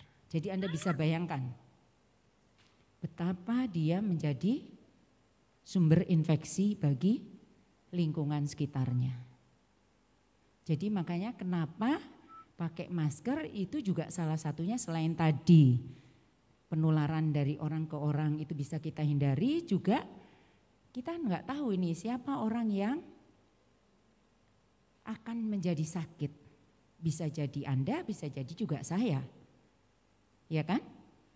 Sehingga kenapa kita harus pakai masker. Kemudian selanjutnya ada namanya orang yang sakit tapi tidak menunjukkan gejala karena daya tahan tubuhnya bagus. Nah, itu juga bahaya. Karena orang yang sakit tanpa gejala atau asimptomatis karier ini ya. Ini asimptomatis karier, orangnya sama sekali tidak sakit. Tapi dia bisa beraktivitas, ya kan? Kalau orang nggak sakit kan dia bisa beraktivitas kemana-mana. Dan itu dia bisa jadi sumber penularan bagi sekitarnya. Karuannya kalau orang itu sakit ya kan, kalau sakit udah jelas dia mesti akan berbaring. Dan dia juga tidak boleh keluar rumah kalau sakit. Jadi selama pandemi ini seperti ada tadi disampaikan oleh Prof. Nyoman, kalau sakit tidak pergi ke kampus ya. Ini konteksnya karena Anda mahasiswa. Kalau sakit apapun sakitnya Anda tidak boleh pergi ke kampus. Karena kita nggak tahu. Anda kebetulan Anda belum periksa. Jadi Anda nggak tahu sakitnya COVID atau bukan, tapi orang yang sakit jelas imunitasnya turun. Sehingga dia bisa beresiko untuk tertular. Kasihan, ya toh? Seperti itu. Jadi orang yang sakit nggak boleh pergi keluar rumah. Nah ini sumber penularannya ini ya, terutama yang berbahaya adalah orang yang karier presimptomatis dan asimptomatis. Karena orangnya nggak menunjukkan gejala tapi dia masih beraktivitas. Terus nah ini sudah diingatkan oleh waktu itu di Jawa Pos, ini saya ingatkan lagi. Jadi ini bagian dari raise awareness buat kita semua karena pandemi ini belum berakhir. Nah ini kita nggak tahu di antara kerumunan itu siapa yang asimptomatis atau siapa yang presimptomatis. Sehingga makanya kerumunan itu dihindari. Di pasar juga banyak ya ini. Terus kemudian ini pernah ada kasus orang tua dia nggak pernah pergi kemana-mana, udah sepuh usia 72 tahun dia terinfeksi. Padahal dia nggak pernah pergi kemana-mana. Memang bapak itu nggak pergi kemana-mana, tapi dia masih kontak dengan orang yang ada di sekitarnya. Kita nggak tahu orang yang di sekitarnya itu dia asimptomatis atau presimptomatis, gitu ya. Nah ini lewat aja, gejalanya sama seperti flu ya. Anda di sini pernah kena flu enggak? Pernah, setahun berapa kali kena flu? Bisa ada 2 kali, 3 kali ya siklus kena flu itu. Dan Anda bisa sembuh ya kan? Dan Anda menganggap itu biasa aja ya kan? Tapi pada COVID-19 ini memang seperti flu, tetapi jangan diremehkan karena ini sangat menular. Dan kalau ini kena pada orang yang rentan seperti lansia, kemudian orang dengan penyakit kronis, hipertensi, dia kencing manis atau diabetes mellitus, kanker, ada gangguan pernafasan, stroke ya atau gangguan imunitas lainnya, ini akan menimbulkan sakit yang parah termasuk ibu hamil. Termasuk anak-anak juga bisa terkena juga. Nah itu yang menjadi bahaya sehingga angka kematiannya tinggi. Mortality rate-nya pada orang-orang yang rentan itu tinggi. begitu ya. Orang yang obesitas itu juga rentan juga. Nah, ini mengapa harus pakai masker? Kenapa harus pakai masker? Kenapa? Kenapa? Ayo siapa yang menjawab? Ya, biar tidak kena dropletnya dari orang yang sakit. Atau kalau kita, kemudian kita asimptomatis ya kan, kita juga tidak menularkan kepada orang lain. Dan dengan belum adanya vaksin, belum adanya obat, upaya-upaya yang sifatnya non farmasetikal itu menjadi penting. Jadi seperti ya, protokol kesehatan itu harus kita lakukan, itu menjadi penting. Ini ya, pakai masker setiap keluar rumah. Anda pernah lihat gambar ini ya? Sudah tahu, yes. Nah, ini yang tadi saya sampaikan, yang pakai masker itu seperti Korea, Jepang, Singapura, itu angka kejadiannya rendah. Tetapi pada negara-negara yang tidak pakai masker, seperti Amerika ya, negara Eropa pada waktu awal-awal itu kasusnya tinggi sampai melebihi kapasitas pelayanan kesehatannya. Dan penting lagi adalah cuci tangan. Kemudian berikutnya yang ini karena penyebabnya virus itu sangat tergantung dari daya tahan tubuh kita. Sehingga menjaga daya tahan tubuh itu menjadi penting. Gimana caranya? Makan teratur, istirahatnya cukup juga ya. Anda pasti punya banyak waktu, olahraga penting ya. Kemudian tidak merokok, itu juga penting karena merokok itu menurunkan imunitas. Terus apalagi? Istirahat cukup, olahraga teratur. Olahraga Anda bisa sediakan setiap hari 30 menit aja setiap hari lakukan. Ya, seperti itu. Menjaga imunitas itu menjadi kunci dalam mengatasi ini juga, COVID-19 ini. Selain tentunya ditunjang dengan kepatuhan terhadap protokol kesehatan. 3M ya, sekarang mudahnya kita mengingat adalah 3M. Memakai masker, kemudian apa lagi?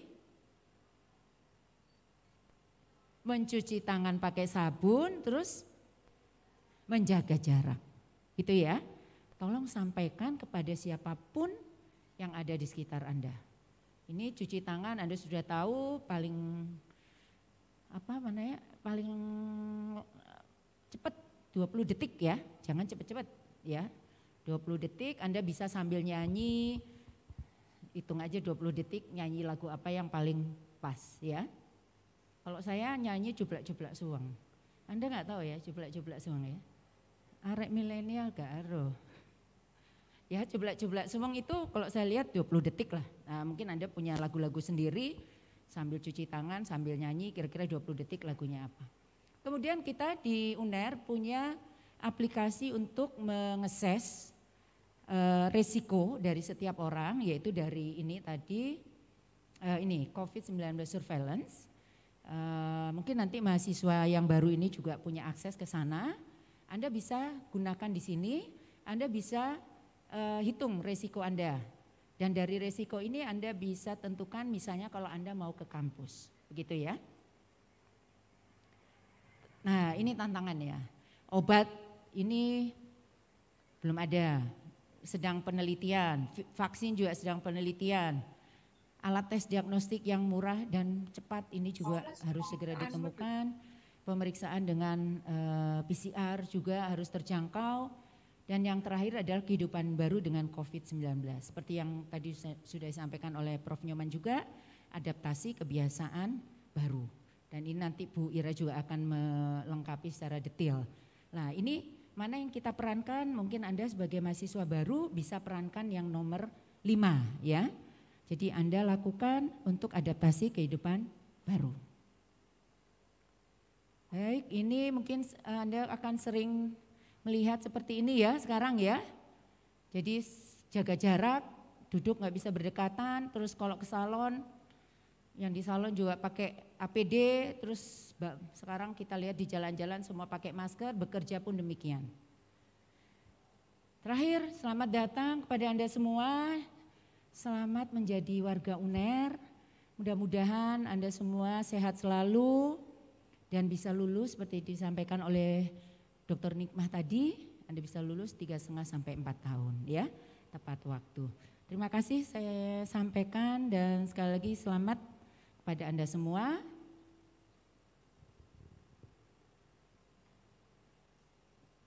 Terakhir apa ya?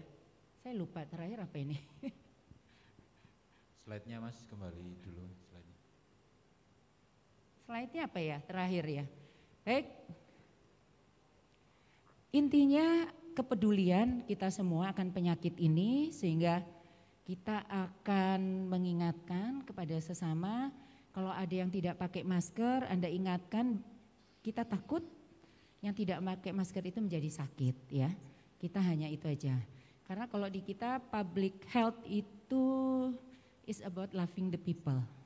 Jadi kita ingatkan karena kita sayang sama mereka, kita nggak mau sakit mereka ya, seperti itu. Sekali lagi terima kasih atas perhatiannya dan mudah-mudahan Anda semua bisa memberikan kontribusi untuk memutus rantai penularan COVID-19. Saya akhiri, wassalamualaikum warahmatullahi wabarakatuh. Waalaikumsalam warahmatullahi wabarakatuh. Terima kasih Bu Santi Martini penjelasannya. Oh, kelihatannya cepet-cepet. Dan selanjutnya kita punya pemateri yang gak kalah keren. Kita punya Bu Ira Nurmala, PhD. Beliau merupakan salah satu penulis bukunya Kemenkes tentang kampus sehat, di mana di situ tentang adaptasi kebiasaan baru. Jadi mungkin beliau bisa bercerita dan berbagi bersama kita di sini. Terima kasih, monggo. Oke, terima kasih Pak Pulung, luar biasa. Ada yang kenal beliau enggak Pak Pulung ini? Belum ya, lo harus kenal. Oh pernah ya kenal ya. Coba lihat di YouTube, cari nama Pulung Siswantara. Beliau ini selebritis nasional ya. Dan alhamdulillah saya satu departemen dengan beliau di Departemen Promosi Kesehatan dan Ilmu Perilaku di Fakultas Kesehatan Masyarakat Universitas Airlangga. Oke, assalamualaikum warahmatullahi wabarakatuh semuanya. Oke, selamat sore, luar biasa. Saya beruntung dapat materi yang terakhir. Karena materi yang terakhir ini harapan saya bisa dibawa pulang oleh adik-adik semua. Jadi tadi Bu Santi sudah menjelaskan COVID itu seperti apa sih, bagaimana sih resiko penularannya. Nah sekarang kita akan membahas sesuatu tentang jika kita ingin tetap sehat seperti sekarang, maka apa sih yang bisa dilakukan oleh kampus dan apa yang bisa kita lakukan dalam berkontribusi menjaga kesehatan semuanya, begitu ya. Baik, ini resiko orang pendek ya, mungkin nggak nyampe ini. Oke. Alright, so kampus sehat ini kalau adik-adik baca itu merupakan suatu ide ya, ide nasional. Ini diawali dengan AUN HPN. AUN HPN itu AUN HPN itu ASEAN University Network Health Promotion Network gitu ya. Jadi ini anggotanya ada berbagai perguruan tinggi di seluruh dunia. UNER merupakan salah satu di antaranya. Jadi UNER itu memiliki kewajiban untuk menjaga kesehatan semua sivitas akademika, termasuk adik-adik sekalian. Jadi nggak usah khawatir misalnya, loh tadi Bu Santi bilang COVID itu sangat berbahaya, mudah sekali menular, harus pakai masker, terus tidak boleh berpegangan, tidak boleh pegangan dengan kursi dan lain sebagainya. Nah kita di kampus sehat ini juga menjaga kesehatan semua sivitas akademika. Kita pastikan semuanya sehat terus sampai lulus ya, lulusnya kan 4 tahun ke depan sampai lulus. Oke, kampus sehat ini merupakan sebuah inovasi gitu ya, yang dibawa dari AUN HPN dan kemudian diterjemahkan oleh Kemenkes dan disambut baik oleh Kemendikbud. Jadi UNER akan menerapkan kampus sehat ini sudah sejak lama memang, tapi kita tidak menyebutnya kampus sehat. Sekarang kita akan menyebutnya sebagai Health Promoting University atau kampus sehat ya. Ini sudah di wara-wara sama Bapak Moderator, enggak boleh lama-lama, jadi insya Allah enggak akan lama, hanya ada total 17 slide, itu pun banyak tulisan besarnya, jadi enggak usah khawatir, ntar lagi selesai ya. Yang akan kita bahas adalah tentang apa sih yang disebut dengan Health Promoting University, kegiatan apa saja yang ada di sana, kemudian siapa sasarannya, siapa stakeholdernya, serta bagaimana sih perilaku adaptasi kebiasaan baru. Dulu katanya new normal ya. Kalau new normal berarti sebelumnya kita nggak normal ya, jadi normalnya baru. Nah sekarang disebut dengan adaptasi kebiasaan baru. Oke, kita mulai dengan Health Promoting University atau kampus sehat. Kampus sehat ini apa sih? Nah, kampus sehat itu adalah di mana kampus itu menjadi center, begitu ya, center yang memastikan ada upaya-upaya kesehatan untuk semua anggotanya. Upayanya itu apa saja? Maaf, kelebihan. Jadi ini akan ada komitmen dan kebijakan dari pimpinan universitas. Adik-adik pernah nggak membaca edaran dari Pak Rektor atau edaran dari Bapak Ibu Dekan gitu ya tentang bagaimana supaya kita berperilaku sehat di kampus gitu ya. Itu semua adalah hal-hal yang kebijakan yang mendukung kampus sehat. Tadi ada yang pertanyaan sebelumnya, boleh nggak sih semester 1 sampai 4 naik mobil? Tadi kan Pak Karnaji bilang jangan naik mobil, jasnya dijual aja ya buat bagi-bagi naik sepeda buat kita semua. Tapi sebenarnya intinya adalah kalau kita tidak menggunakan mobil di kampus, maka emisi kan berkurang ya, polusi berkurang toh. Nah itu semua adalah menjamin udara yang segar bagi kita semua. Jadi kontribusi kita di situ di kampus sehat. Jadi adanya beberapa kebijakan yang memastikan kita akan melakukan perilaku sehat tadi. Staf universitas dan mahasiswa kita pastikan harus tetap sehat. Salah satunya adalah dengan tadi itu misalnya tidak bawa mobil. Kalau semua orang bawa mobil maka asapnya akan semakin banyak di udara, udaranya semakin tidak sehat gitu ya. Kemudian kegiatan akademik itu selalu ada kegiatan yang menyangkut kesehatan. Nanti bisa bergabung dengan BEM gitu ya, nanti ada beberapa upaya-upaya kesehatan di sana. Lingkungan sosial dan fisik yang mendukung. Kalau adik-adik lihat sekarang di setiap pintu masuk itu ada tempat cuci tangan ya, terkait dengan pencegahan COVID. Ada sabunnya. Nah kalau misalnya sabunnya habis, airnya habis, jangan ragu-ragu untuk berbicara kepada dosennya atau kepada staf yang ada di fakultas tadi, karena itu tanggung jawab kami, gitu ya, untuk menjaga kesehatan semua. Oke, alright. Saya kalau ngomong agak nge-hype ya, daripada ngantuk sore-sore. Saya juga biar nggak ngantuk. Nanti kalau saya ngantuk kan jatuh di sini kasihan ya, kasihan lantainya maksudnya. Oke, terus kemudian ada peningkatan kapasitas individu untuk hidup sehat. Nah ini dengan apa? Kita akan ada pelatihan-pelatihan. Kalau saya boleh pamer juga, yang lain kan juga pamer tadi ya. Saya ada program yang disebut dengan Health Educator for Youth. Jadi kita sebut dengan HEY. Jadi kan harapannya gitu ya, semua menyapa gitu kan. Health Educator for Youth. Saat ini kita sedang melatih anak-anak SMA, tapi saya ingin mendapatkan relawan dari adik-adik mahasiswa yang bisa membantu saya di sana. Jadi nanti akan kami infokan lebih jauh. Alright. So, area kampus berbasis promosi kesehatan menurut AUN HPN. Jadi Universitas Erlangga sebagai member dari AUN HPN itu harus memastikan hal-hal ini ada di kampusnya. Dia suka pergi sendiri ya slide-nya. Oke.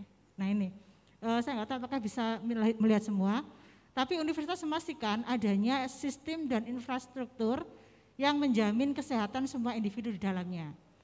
Universitas juga memastikan adanya zero tolerance. Zero tolerance itu tidak ada yang merokok di lingkungan kampus. Yang kedua itu kurang satu kata ya, yaitu tidak ada yang mengkonsumsi alkohol, tidak ada yang menggunakan obat terlarang, tidak ada yang berjudi, kemudian tidak ada kekerasan dan ada akses untuk area promosi kesehatan yang bisa dibaca di bawahnya ya, ada literasi kesehatan, ada yang akses disabilitas, adanya jogging track untuk aktivitas fisik. Jadi itu semua akan ada di Universitas Erlangga.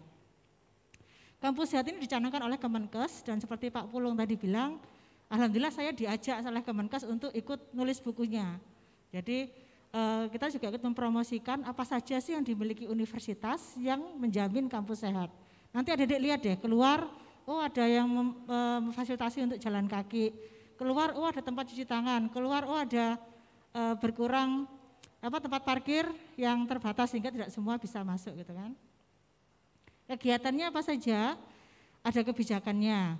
Ada tim kampus siaga COVID. Nah, Bu Santi ini adalah PIC dari tim surveillance COVID. Yang datanya itu beliau dapat dari isian mahasiswa dan dosen. Kalau yang di dosen itu setiap hari Senin kita dipaksa untuk mengisi status kesehatan kita. Jadi kalau dosen kita dipaksa, kalau mahasiswa nanti kayaknya juga ada ya Pak Eko yang mestinya ya, untuk melihat kesehatan mandiri. Jadi kalau Tendik juga ada, jadi nanti kalau mahasiswa merasa ada keluhan maka statusnya merah, jadi tidak boleh ke kampus, begitu kan. Kemudian kita juga punya instrumen tadi yang saya sudah sampaikan, dan ada penggerakan relawan COVID-19. Kakak kelas kalian yang nggak tahu ini keberuntungan atau kesusahan ya, waktu saatnya skripsi itu menghadapi pandemi, mereka diperbolehkan untuk menjadi relawan dan kemudian laporan relawannya itu dipakai sebagai pengganti skripsi. Jadi seperti itu. Nah ini help center, tadi siapa yang bilang, ini nggak usah dilihat PLK, ini nggak usah dilihat kondisi psikologis Fakultas Psikologi. Saya di Fakultas Kesehatan Masyarakat, kita percaya prevention itu lebih baik daripada kuratif. Jadi kalau teman-teman perlu, ini ada yang disebut dengan help center UNER, online, tidak perlu datang, nggak ada bangunannya, jadi emang nggak ada gambar bangunannya, tapi online.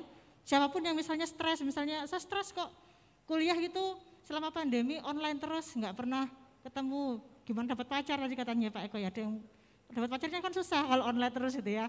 Saya stres ya sudah telepon aja, nanti bisa ngobrol sama dosen-dosen di help center. Ini kerahasiaan dijamin, jadi tidak akan ada resiko yang berarti. Kemudian sasarannya siapa? Ini semua sasarannya. Kalau diterangkan satu-satu saya nanti dimarahin panitia ya. Tapi intinya mulai dari pimpinan universitas dan fakultas, ada dosen, ada mahasiswa, staf kependidikan, pengelola asrama, bahkan masyarakat di sekitar kampus pun itu menjadi sasaran. Dan UNER itu salah satu kampus yang besar di Indonesia. Kalau nanti ada dilihat setiap hari Minggu itu bahkan orang masyarakat sekitar suka lihat angsanya kita. Kita punya Danau Cinta di sana ya. Namanya apa sih, Danau Cinta apa bukan ya? Ada yang ngomong Danau Cinta, saya tidak tahu namanya apa. Danau di sebelah sana itu ada angsa, yang orang itu suka berkumpul di situ dan melihat dulu sebelum pandemi. Nanti dengan adaptasi kebiasaan baru kita juga kita akan melihat apakah kita akan membuka lagi untuk umum atau seperti apa. Tapi resiko itu selalu ada. Oke? Kemudian stakeholdernya siapa saja? Ini adalah hal-hal yang kita bisa ajak kerjasama. Jadi tadi kontribusi kita apa? Kalau adik mahasiswa nanti bisa bergabung di kegiatan kemahasiswaan, menghubungi beliau-beliau gitu ya, di stakeholder baik di dalam maupun di luar kampus.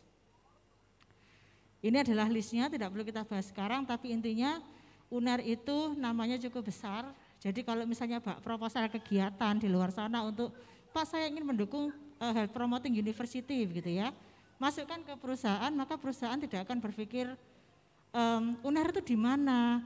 Itu ada tahu universitas namanya UNER itu enggak ada. Semua orang pasti tahu UNER itu di mana dan seberapa besar namanya gitu ya. Jadi stakeholder kita cukup banyak, nanti bisa menghubungi kakak kelasnya maupun dosennya untuk bertanya siapa sih yang bisa kita ajak kerjasama. Ya. Terus adaptasi kebiasaan baru, ini harus dipegang. Jadi harus punya komitmen. Kemudian tidak usah panik. Kepanikan itu yang membuat orang itu macam-macam ya.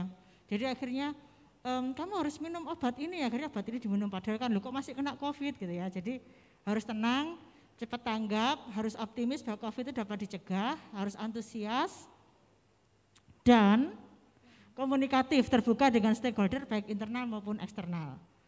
Oke, health promoting university yang penting apalagi untuk adaptasi kebiasaan baru, jaga jarak, pakai masker, CTPS. Kita saya yakin ada dari pagi itu sudah melihat slide itu isinya pakai masker gitu ya, enggak apa-apa diulang-ulang terus, pokoknya nanti pulang pakai masker, sama ibunya lupa masih pakai masker gitu ya. Jadi saking cintanya sama diri sendiri dan orang-orang di sekitarnya, maka kita harus menjaga diri tadi. Asupan gizi seperti Bu Santi bilang tadi, aktivitas fisik, tidak merokok, dan kemudian terus berupaya untuk meningkatkan literasi kesehatan. Bedanya mahasiswa sama yang bukan mahasiswa apa? Sama-sama punya akses internet, tapi akses internet tadi itu kita sebut dengan internet sehat. Kita bisa memilah informasi mana yang bisa kita pakai, informasi mana yang masih hoax atau keliru. Jadi tetap tenang, jangan panik, cari informasi yang sebenarnya. Oke, salam sehat, tetap semangat, lindungi diri dan lindungi sesama. Itu dari saya, terima kasih. Assalamualaikum warahmatullahi wabarakatuh. Waalaikumsalam warahmatullahi wabarakatuh. Terima kasih Bu Ira. Selanjutnya sebelum kita masuki sesi tanya jawab, ada pengumuman sedikit. Jadi ini juga bukan hanya untuk teman-teman yang online maupun yang ada di sini offline. Jadi ada bantuan kuota internet bagi mahasiswa dan juga dosen. Jadi mungkin teman-teman yang ada di rumah, nggak apa-apa kalau mau tepuk tangan loh ya. Yang di rumah, kok kayaknya malu sebelah sana kayak lu kasih tepuk tangan terus malu ya, nggak apa-apa. Ini bukan hoax, jadi caranya adalah gampang sekali, tinggal ikuti syarat dan ketentuan yang berlaku ya. Enggak, jadi kuota 50 giga per bulan untuk periode September sampai Desember 2020. Jadi teman-teman yang mahasiswa yang mungkin di rumahnya nggak ada wifi dan sebagainya mungkin bisa langsung saja. Caranya tinggal mengisi surveillance dan update data di covid19.uner.ac.id. Jangan sekarang gitu ya. Kenapa jangan sekarang? Karena periode pengisiannya adalah mulai tanggal 2, jadi mungkin mulai besok siang, jadi teman-teman bisa mulai mengisi sehingga nanti bisa diberikan bantuan kuota 50 giga per bulan, dan ini berlaku untuk seluruh mahasiswa D3, D4, S1, profesi, spesialis, S2 dan S3. Jadi itu merupakan penunjang kita untuk belajar lebih giat lagi. Oke, selanjutnya mungkin saya buka session untuk tanya jawab, baik yang di sini maupun yang di rumah boleh, monggo. Nah itu ada satu di sebelah sana, boleh minta bantuannya runner. Oke. Mana tadi yang tanya? Oke.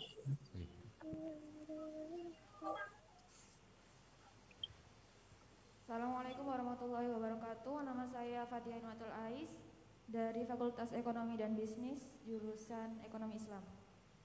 Saya ingin bertanya, orang yang tertular tapi tidak sakit itu apa berarti virusnya tidak ada pengaruh negatif apapun terhadap orang itu sendiri? Kemudian yang kedua, ciri apa sajakah yang menjadi standar bahwa imunitas kita itu tinggi? Terima kasih.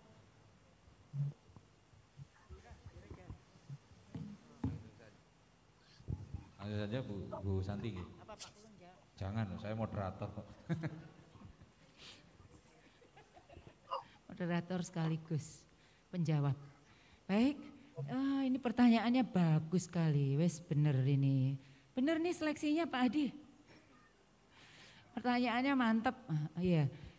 Jadi betul tadi, kok betul. Jadi gini, orang yang tadi sakit tapi tanpa gejala itu ada virusnya, tetapi karena imunitasnya dia bagus sehingga bisa mengalahkan virus tersebut, sehingga dia tidak muncul gejalanya sakitnya itu, apakah itu demam atau pilek atau batuk atau mungkin keluhan-keluhan lainnya, karena bagus ini ya daya tahan tubuhnya.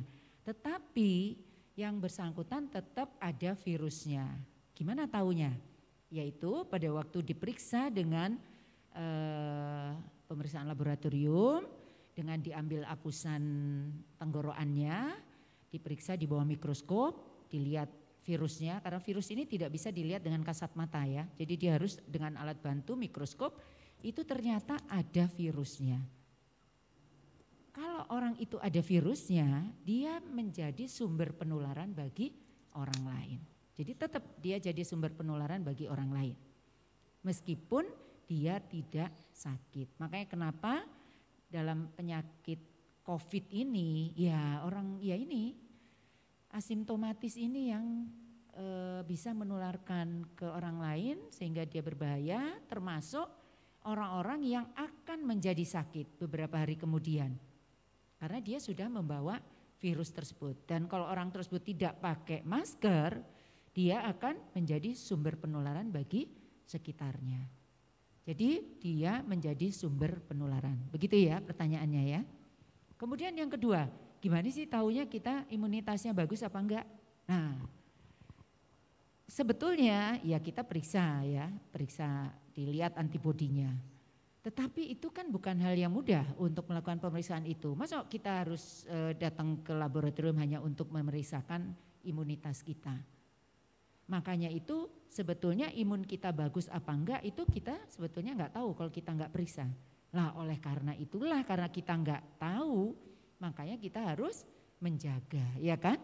Ya gimana caranya? Yaitu tadi kita pakai masker. Karena kita nggak tahu nih sekarang ini saya lagi imunnya bagus apa enggak.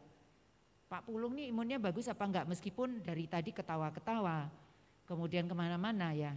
Kita nggak tahu. Kita nggak pernah tahu imunitas kita bagus apa enggak. Sehingga kita harus jaga yaitu dengan menggunakan masker. Kemudian jaga jarak. Kemudian cuci tangan pakai sabun. Itu yang bisa kita lakukan. Begitu ya. Ada lagi yang bertanyakan atau belum jelas Mbak Ais? Sudah jelas ya? Nah, mudah-mudahan ini juga bisa menjawab pertanyaan yang sama yang ada di yang akan ditanyakan oleh Anda mahasiswa lainnya. Baik, demikian. Ada tambahan mungkin Bu Ira?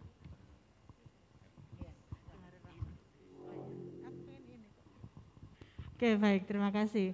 Nah, karena virus COVID ini masih hal yang baru, kita masih berusaha untuk memahami seperti apa sih tingkah lakunya si COVID ini gitu ya. Jadi kalau saya sih lebih berpikir kita itu kan komunitas ya, komunitas kita tuh saling sayang, sayang kita sama sayang keluarga sama sayang teman-temannya. Karena banyak sekali ketidakpastian di COVID ini, apakah dia ada virus apa enggak, apakah kemudian imunitas kita bagus apa enggak, itu pertanyaan yang sangat mendasar, itu benar sekali tadi yang ditanyakan. Sehingga apa sih yang dilakukan di kampus sehat itu, kita percaya setiap orang itu wajib menjaga diri maupun lingkungannya. Jadi jangan ragu, kalau misalnya ada teman yang, ini kadang-kadang orang pakai masker itu melorot ke sini ya, saya enggak cuma celana yang melorot ya, masker juga melorot ke sini ya, saya enggak tahu kenapa itu. Nah itu diingatkan aja temannya, itu maskernya tolong dibetulin gitu, kita semua saling menjaga. Jadi dan yang ditegur tidak boleh sakit hati karena kan memang itu untuk dirinya sendiri dan diri orang lain. Jadi cuma tambahannya itu aja sih, karena sangat ketidakpastian ini maka perilaku adaptasi kebiasaan baru salah satunya adalah saling menjaga diri dan menjaga orang lain dengan saling mengingatkan tadi itu. Jadilah agent of change begitu ya, seperti kata Bu Santi di awal. Itu dari saya Pak. Terima kasih Bu Ira. Sebenarnya masih banyak yang mungkin yang ingin bertanya dan sebagainya, tapi memang waktu juga yang memisahkan kita terbatas ya. Jadi memang tadi pesan dari panitia adalah diharapkan selesai kurang dari jam 5. Akhirnya kita menepati janji jam 5 kurang 3 menit materi ini kami selesaikan. Terima kasih Bu Ira, terima kasih Bu Santi atas materinya hari ini. Mungkin kita kembalikan kepada MC kita, duo cantik kita ya. Baik, terima kasih Pak Pulung, matur nuwun Bu Santi dan Bu Ira. Ini adalah akhir dari materi yang disampaikan dalam PKKMB Universitas pada hari pertama ini. Jadi terima kasih untuk rekan-rekan mahasiswa yang masih on ya ini ya, ngantuk-ngantuk dikit sih kelihatan, tapi masih tetap aktif ya Bu Lingga ya mengikuti. Sebelumnya kami sebelum menutup acara ini, kami ingin mengingatkan kembali bahwa untuk kegiatan PKKMB masih berlangsung hingga tanggal 5. Nah, untuk besok dan lusa yaitu 2 dan 3 September, kalian masih mengikuti PKKMB Universitas. Untuk besok dan lusa tanggal 2 dan 3 September 2020 adalah materi organisasi kemahasiswaan dan unit kegiatan mahasiswa. Kami mohon seluruh mahasiswa tetap dapat mengikuti kegiatan PKKMB ini hingga di akhir minggu. Mungkin semua sudah bisa membuka ya dari website kemahasiswaan masing-masing, bisa dibaca ketentuannya seperti apa. Jadi kami sedikit menambahkan saja bahwa untuk kegiatan PKKMB wajib untuk join meeting pada pukul 7.30 pagi hari. Ini kita menggunakan waktu WIB. Jadi untuk yang berada di zona WITA atau WIT tolong bisa mengikuti karena waktu untuk bisa join meeting adalah pukul 7.30 WIB. Kemudian untuk busana yang harus digunakan adalah tetap sama, Anda harus tetap menggunakan pakaian kemeja putih dengan bawahan hitam, menggunakan alma mater juga ya Bu Lingga ya. Kemudian untuk teknisnya memang kalian diwajibkan untuk bisa tetap menyalakan kamera. Saya tahu memang ini mungkin agak berat ya Bu ya kuotanya, tapi memang diharapkan mahasiswa tetap bisa menyalakan kamera selama mengikuti Zoom meeting ini. Dan juga mengisi link presensi baik di saat awal maupun akhir meeting. Karena apa? Karena presensi ini merupakan syarat dari ketuntasan Anda mengikuti kegiatan PKKMB. Dan satu lagi ya Bu ya, harus bisa mengupload resume dari setiap materi minimal 100 kata dan kemudian mengupload bukti dari screen capture keikutan Anda di dalam Zoom meeting ini. Mohon ini diperhatikan baik-baik. Kami tadi memantau sedikit juga bahwa di beberapa link Zoom mungkin ada beberapa yang belum menggunakan virtual background. Mungkin ini ada sedikit dispensasi bagi yang menggunakan handphone, memang susah ya untuk membuat virtual background. Tapi bagi yang memang menggunakan laptop, mohon backgroundnya menggunakan virtual background PKKMB yang sudah disediakan di website Kemahasiswaan Universitas Airlangga. Jadi semua mahasiswa backgroundnya adalah sama, tidak terlihat ada orang seliwer-seliwer dan segala macam. Gitu ya. Jadi untuk mahasiswa yang hari ini mengikuti PKKMB secara offline, besok harus bisa mengikuti kegiatan PKKMB secara online, mengikuti aturan yang sudah kami sampaikan di dalam website kemahasiswaan.unair.ac.id. Mungkin ada tambahan Bu Lingga? Baik, mungkin setelah nanti tanggal 2 dan 3 akan dilanjutkan juga acara PKKMB fakultas. Nanti semua update dari peraturan ataupun tata caranya nanti kalian bisa update di website kemahasiswaan.unair.ac.id. Mungkin itu saja, mungkin Bu Edit ya, kita akhirkan untuk yang hari ini. Ya, baik. Terima kasih banyak semuanya kepada rekan-rekan mahasiswa. Tetap semangat, masih ada 4 hari ke depan lagi ya. Jaga kesehatan, ya, jaga kesehatan seperti tadi disampaikan Bu Santi. Jaga kesehatan, jaga kondisi tubuh Anda, jangan sampai drop. Tetap semangat dan mohon maaf atas kesalahan kami sebagai pembawa acara pada siang hingga sore hari ini. Akhir kata kami ucapkan Assalamualaikum warahmatullahi wabarakatuh.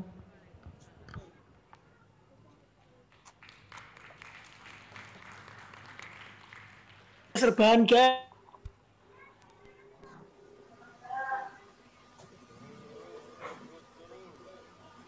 Aku dengan pede dan jelas aku jawab UNAIR. Ini udah kan ya? Dengernya aja bisa live kan ya? Semuanya banget. Enggak cewek doang, cowok juga bisa live nggak ini? Halo. Ya, nggak tahu. Tes, halo. Jadi waktu teman-teman. Apakah ini boleh live sekarang? Saya mau mati, mau makan ini, lapar banget. Oh, makan ya? Aku langsung kayak video call, sambil kayak. Nah itulah, terus kita, ya apa, keterima enggak? Terus pas ketika keterima, akhirnya kayak sama-sama bangga. Halo? Keterima nih, beneran warnanya hijau. Seneng banget sih. Sambil nangis makan. Makan dulu. Jelas.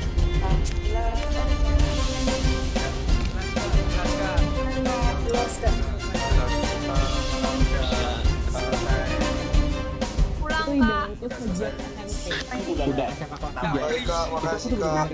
Kenapa ya? Gue bisa ya Kak, saat kelas 12 weekend aku pakai buat belajar SBMPTN. kakak yang udah kuliah dan kayaknya keren-keren ya. Yang kayak kalau jalan tuh gak nunduk malu-malu gitu, enggak langsung kepalanya tinggi pakai alma mater UNER. Sangat-sangat ingin aku di situ, pengen banget. Makanya kan aku coba beberapa kali. SBM nggak keterima, SNM nggak keterima, rasanya kayak pasti yang terakhir ini harus keterima. Kalau nggak pengen banget sih aku nggak bakal coba beberapa kali sih. Kamu mahasiswa UNER ya? Itu udah bikin bangga banget. Iya, aku mahasiswa UNER kayak gitu. Iya Kak. Terima kasih Kak. Jadi idola di Indonesia. Ya, jadi saya bangga banget buat masuk Universitas Airlangga.